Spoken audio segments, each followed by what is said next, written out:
apa batasannya? Yang tidak dilakukan Nabi boleh kita lakukan. Ini sederhana. Ya, ini kan bermula dari hadis Nabi. Kullu bid'atin dhalalah. Semua bid'ah itu sesat dan semua yang sesat itu di neraka.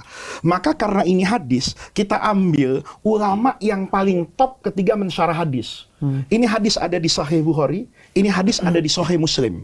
Maka tidak ada ulama yang mengatakan ada buku yang mensyarah mengomentari Sahih Bukhari itu lebih hebat dari Fathul Barinya karangan Ibnu Hajar Al-Asqalani. Ini orang mengarang Sahih Bukhari, semua orang ahli hadis di dunia ini, mau profesor, mau doktor, mau kiai, mau persis, mau NO, mau siapa saja yang diundang ke sini, itu pasti akan membuka kitab Fathul Bari karangan Ibnu Hajar.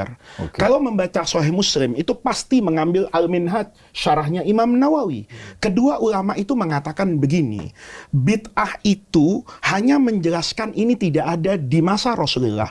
Tetapi apakah ini baik buruk, ini wajib, sunnah, mubah, makruh, itu gampang Habib. Dia kita hadapkan dengan kaidah umum di dalam agama. Kaidah apa? Yang tadi wajib. Misalnya, Habib punya kewajiban wajib mencari ilmu.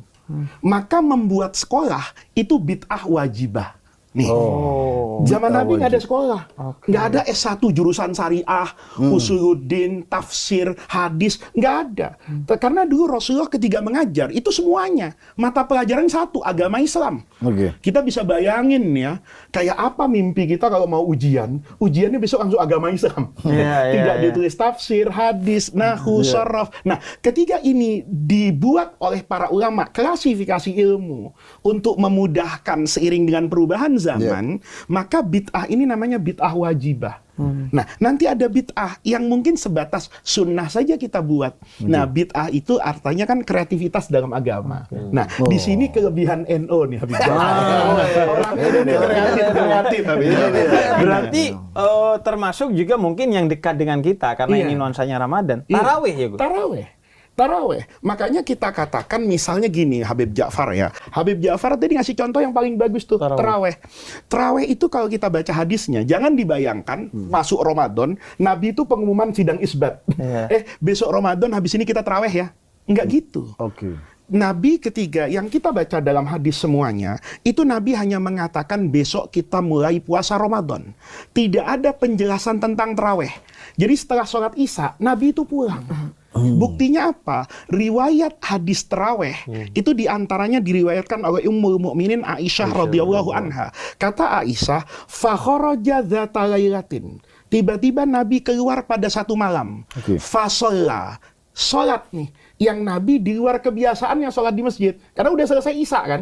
Fa shalla. Ngelihat Nabi sholat, fa shalla bihin nas. Orang ikut. Jadi malam pertama tarawih itu Habib Ja'far, seakan-akan Nabi itu baru keluar lagi ke masjid itu jam 10. Tentu tidak semua orang masih ada di masjid. Dan perlu dicatat di Madinah nggak ada WhatsApp group. Gitu loh ya. Jadi jangan dibilang WhatsApp sahabat. WhatsApp sahabat. Enggak ada. WhatsApp apa RT ini enggak ada. Maka Nabi datang, Nabi sholat. Maka orang tadi diajak sama Nabi, ayo ikut sholat yuk. Sholatlah mereka. Sholatnya Rasulullah dilakukan memang 11 rakaat, 10 tarawih, 1 witir. Tapi ada tapinya nih Maman. 1 rakaat itu surah Al-Baqarah. 287 ayat tuh 1 rakaat.